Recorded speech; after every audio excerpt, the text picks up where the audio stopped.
Hello बच्चों, let us read the question first. The question says the forebrain consists of. बच्चों question में हमसे बताना है कि forebrain किस किस से मिलके बना हुआ है.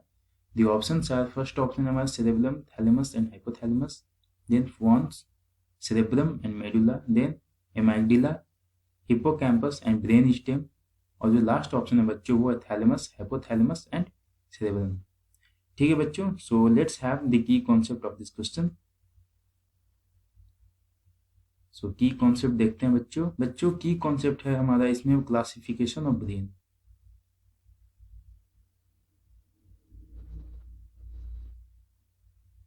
क्या है बच्चों? Classification of brain. ब्रेन की क्लासिफिकेशन के बारे में हमसे पूछ रहा है. So let us classify. बच्चों बेसिक जो होते हैं, अगर हम ब्रेन को क्लासिफाई करें तो बेसिक क्लासिफिकेशन आते हैं बच्चों. पहला है हमारा फोरब्रेन. ठीक है, फोरब्रेन.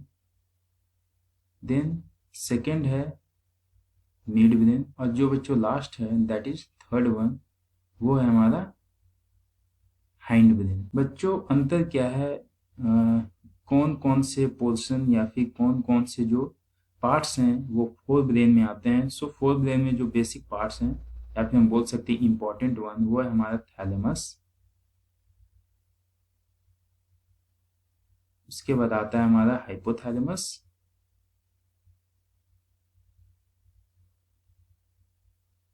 हाइपोथैलेमस और बच्चों जो लास्ट है वो है हमारा सेरेब्रम.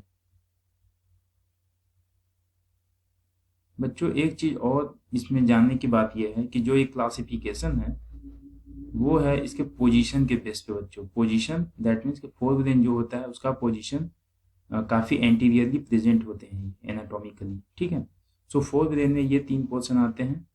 अगर हम मिड ब्रेन की बात करें, सो मिड ब्रेन में बच्चों रीजन कंसिस्ट या फिर हम बोल सकते हैं कि रीजन फाउंड बिटवीन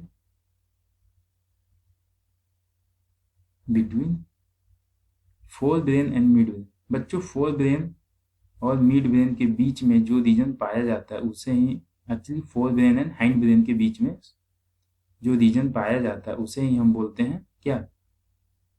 उसे हम बोलते हैं मिड ब्रेन. ठीक है, और बच्चों अगर हम हाइंड ब्रेन की बात करें, हाइंड का मतलब हम जानते हैं जैसा कि बैक या फिर पीछे के साइड में. ठीक है, सो हाइंड ब्रेन में जो पोर्शन आते हैं वो है हमारा पोन्स. सेकेंड पार्ट्स है सेरेबेलम, और बच्चों जो लास्ट है दैट इज थर्ड वन, वो है हमारा मेडुला. ठीक है बच्चों, सो यहाँ पे हम देख सकते हैं कि अकॉर्डिंग टू क्वेश्चन आइए हम ऑप्शन चेक करते हैं. सो फर्स्ट ऑप्शन में बोलता है हमारा सेरेबेलम. दैट मीन्स कि फोर ब्रेन में सेरेबेलम होता है. नहीं बच्चों, सेरेबेलम जो होता है वो हाइंड ब्रेन में होता है. ये incorrect option. Second option pons, cerebrum और मेडुला. बच्चों पोन्स हाइंड ब्रेन में होता है, so this is also wrong. Third है amygdala, hippocampus and brain stem. नहीं बच्चों, this is also not the correct answer. So last option में बोलता है कि एक है thalamus, hypothalamus and cerebrum. So बच्चों यहाँ पे हम नीचे देख सकते हैं कि फोर ब्रेन के जो रीजन कंसिस्ट है वो है हमारे थैलेमस, हाइपोथैलेमस और सेरेब्रम. ये तीनों पोर्शन मिल करके फोर ब्रेन को पूरी तरह से बनाते हैं. सो जो हमारा करेक्ट ऑप्शन है वो है last option, that is option number 4. ठीक है बच्चों, so the correct answer is option number D, that is thalamus, hypothalamus and cerebrum. So बच्चों आई होप कि you understood it well. Thank you.